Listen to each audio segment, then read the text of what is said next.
Destiny. There is much that could be said of this enigmatic online figure.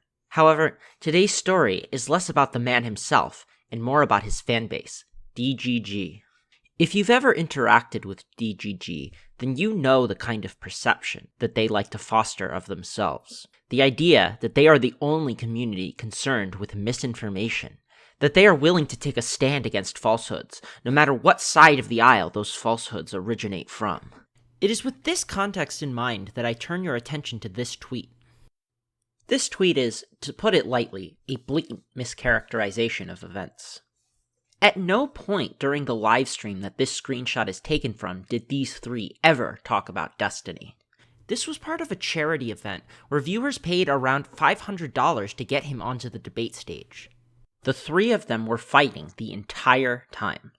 Yeah. So what I wanted to address with there is you admitted previously in this conversation that gendering somebody incorrectly would be inhuman because that would be imposing a gender role on them. However, that's not why it's inhumane. That's not true. That's not why. I didn't say that. I said it's inhumane to misgender people to their face because it hurts them. Okay, so because it hurts them. However, you acknowledge that you use gender norms, pre-existing gender norms, to judge someone. So you pull from gender norms that you personally have stated you believe to be unethical. You look at that person, you take those gender norms, you decide their pronoun based on that, knowing that you could hurt them. I don't think gender norms are unethical. I didn't say that. Wait, Sunday, will you let me have my turn? I don't. 5 seconds. Current gender roles, in 5 you have seconds. criticized. Okay, DM, stop. Generals. DM, stop. Mr. Girl, you get 2 minutes. Go. Given that this is blatant misinformation, one would think that Destiny's community would be very quick to call it out. Sure, they may have their disagreements with Demon Mama, Mr. Girl, and President Sunday, but surely this would not lead them to lap up something so transparently false, right? Right?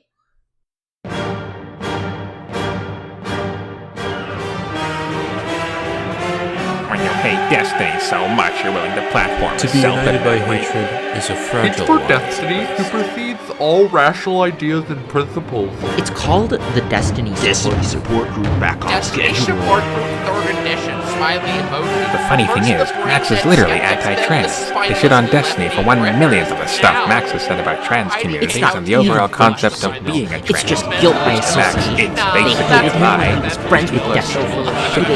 Don't give the rapist pedo man a platform to defend himself. Never mind, he hates Destiny.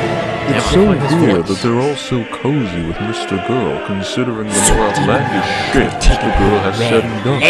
But they draw the line steep and nail the set. Did you see, is that the same people that were criticizing Destiny for platforming Three insufferable narcissists talking shit about one of the most intelligent streamers. What are the odds, Did Kakarot? Mr. Girl ask Demon Mama if Destiny abused her? Now, what's my objective in all of this? Am I really just making a video to point and laugh at Destiny fans falling flat on their face? Partially, yes. But I think that there's a deeper lesson to be learned here. That one should be incredibly suspicious of those who make it part of their identity to pursue the uncomfortable truth. Destiny's community does not actually care about fostering intellectual rigor. They do not seek truth itself, but instead the aesthetic of being truth seekers. This is evident in how many of these people responded to being called out on their falsehoods.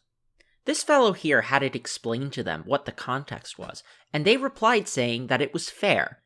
Perhaps this would be a moment of self-reflection for the Destiny fan, and yet all of their tweets endorsing the misinformation are still up.